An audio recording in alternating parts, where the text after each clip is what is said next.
Okay, magandang araw po sa inyo lahat mga katropang ubas. May good news po ko sa inyo ngayon, lalo na doon sa mga naghahanap po ng ubas na talagang gusto nyo yung puno na. Yung talagang walang kasayang-sayang ang pera ninyo, instant puno kagad. Malaki na. Established na, no? So eto, meron tayo i-release ngayon na 6 na puno na 2 to 3 years old matured na. Tapos ilang variety po to? 6 varieties din po. Ito, pakita ko natin. Ayan. Unahin natin itong si Black Hamburg. Ayan, si Black Hamburg. Kita nyo naman kung gaano kataas. So, mataas pa sa akin. Ako po ay 5'11". So, parang mga ano na to? 6 feet may git. Ayan o. So, ganyan na siya ka-matured. Ano? Ayan o. Ang dami niya ng arms. Ayan. Tukan natin. Black Hamburg po itong unahin natin, no? Si Black Hamburg, yan, ganyan na siya kalago. Ang kagandahan dito kay Black Hamburg na to, yan, no? Laki na, oh. Ganda to kay Black Hamburg ito. Ayan, naka-container siya na maliit. Ayan. Buhay na. So, madali. Kaya kung magkakagusto nito si Black Hamburg, PM na po kayo. So, next, may isa pa tayo dito, si Strawberry. Ito, kanina ko lang ito tinanggal sa pagkakatanim. Kung sakali mang ito, ma-stress yung dahon nila, wala akong problema dahil kasama ko yung ugat na kinuha dito kay strawberry. Ayan, oh. Pwede nyo ito ilagay sa big container o direct nyo na sa pagtataniman ninyo. Yan, ilagay ko sa sako. Kasama ng lupa. Ang taas nito ay mga nasa 6 feet din. Ayan. Pagka na-stress yung dahon, tanggalin lang ang lahat ng dahon. Kahit yung sanga lang ang matira, uusbungan uli yan ng panibagong dahon na mas maganda pa. Okay. So, ito po yung dalawa na the best na mare-recommend ko po sa inyo. Hindi lang sa variants niya, kundi yung pagiging established na, lalo na to si Black Hamburg. No? Naka-intact pa rin yung kanyang ugat kahit na binunot ko na sa pagkakatanim. Tapos, ito, si Brazilian, si Everest, si Shakhtar. Shakhtar pala ito, isang, ano ko, mali ata na nalagay ako ng variant. Shakhtar, tsaka Nadeska. Ayan, binunot ko kasama yung ugat. Ito si Everest to. Everest, yan yung dahon niya. So, nakakilala ng dahon ng ubas para malaman nyo kanong variety. Ayan, Everest. Ayan, si Everest. Ayan ang ugat niya. Nagtatanong ko kung mabubuhay ito. Opo. Basta pag tinanim nyo ito direct o mas maganda sa big container, katulad ng ganitong container. Lagyan nyo ng loam soil yung ilalim, lagyan nyo ng kaaw manure, lagyan nyo ng konting complete 14, tsaka nyo tabunan ng loam soil. Survive po yan. Ayan, no? So kaninang umaga ko pa ito binunot, pero makita nyo yung dahon niya, hindi pa rin siya nai-stress. Dahil ayan, kababad siya sa tubig. Ito yung mga tumubo niyang bagong sibol. Dito sa katawan niya. Ano, mga 3 years old na ho ito. Ayan, 3 years old na. Instant puno. Everest ho ito. Ito yung premium variety. Yung kulay pula na ubas. Yung malalaki. Talaga naman pork fruiting.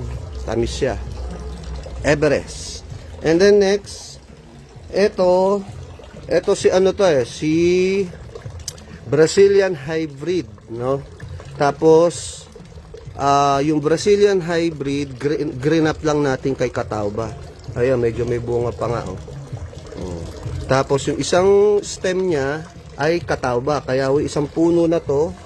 Marami din ugat yan, hindi ko lang mabaltak, ano. Baka maano pa, sumisip-sip pa siya ng sustansya niya dahil binunot natin, binabad sa tubig. So ito, yung isang puno na to Catawba, yung isang puno niya ay Brazilian. Pero isang puno lang siya. Ayan siya. Magkakagusto. Halos pa nga puro 6 feet. Ayan, Ito yung dahon niya, Brazilian. Tapos ito dahon yung isa, Catawba. Pwede nyo rin duktungan yan. I-side crop nyo dito. Duktungan yan ibang variety.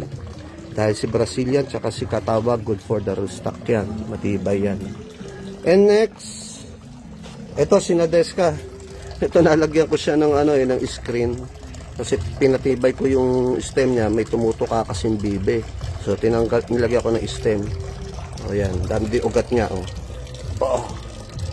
Yan, mabubuhay po yan. No worry, ma-stress man ang dahon sa biyahe pag pina-shipping. Wala akong problema. Tanggalin nyo lang yung mga dahon, magpanibagong usbong uli yan. Ito sinadeska po ito, no? Ayan, nadeska. So, kaninang umaga ko pa po ito, sabay-sabay na nabunot. So, hanggang ngayon, ang dahon niya, ayan, nakababad lang sa tubig. Hindi pa siya stress. Kasi, ang ubas was sa binunot at na-stress yung ugat niya, tatamlay na yung dahon. So, ibig sabihin, hindi tumamlay yung dahon niya for the 5 hours na nakalipas. So, nakakasurvive siya, hindi siya na-stress. So, kayang i-sustain ng ugat niya yung mga nutrients pa na kakailanganin na itong ubas na nakababad sa tubig. Tapos, etong si Shakhtar, tinanggalan ko na halos ng maraming dahon. Saan ba yung Shakhtar? Ito yung Shakhtar, to. Yan. Shakhtar grapes. Ang dahon na lang niya, eto. Ayan. Kasi iba medyo sira yung dahon niya eh. Hindi maganda. So tinanggal ko siya. Pero still alive pa rin yung kanyang dahon. No? Oh, Shakhtar. Ayan. So ato mga to ay mga 2 to 3 years old na lahat. No? Kaya kung sa naghahanap dyan, na gusto po ng instant puno agad ng ubas ninyo, i-maintain na lang ninyo, palalaguin na lang, pahabain na lang yung sanga pag mamature rin, and then ipopruning nyo na hanggang sa magbunga na. Solve na kayo. May instant puno na kayo sa maikling panahon. Pero syempre, depende yung sa variants, depende yung mas mature ito, magkakaroon tayo ng konting transaksyon sa presyo, konti lang naman ang itataas. Kaya yan, sa magkakagusto, PM na po kayo. Dahil kapag wala po nag-avail today nito, wala pa nakipag-transact sa atin, walang nakakuha, tomorrow, itatanim ko na po ito sa ine-extend natin na ubasan sa likod, no? Para mas madali siyang mag-survive lahat, no? Para itong mga dahon na to hindi na siya ma-stress pa ng husto pag pinaabot pa natin na matagal. Kaya sa magkakagusto, PM na po kayo. So hanggang today lang po, transact na po kayo sa akin, message na po kayo sa akin, and then tomorrow, pagka talagang wala pa rin tomorrow na nag-avail, tanim ko na lang doon sa na-extend kong ubasan sa likod ulit. Ayan. So ako marirecommend ko sa inyo, ito the best. Si Black Hamburg, ganda ng tubo. Kasi naka-container pa siya, intact pa yung ugat niya doon sa lupa. Okay? Pero doesn't mean na itong iba na wala nang intact sa lupa hindi makakasurvive. Makakasurvive po yan.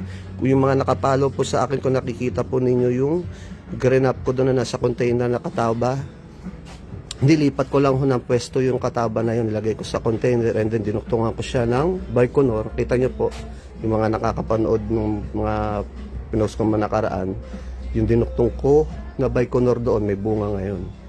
So, yan po. Yan lang po ang ating live for today, mga katropa ubas. Kaya, PM na. Thank you.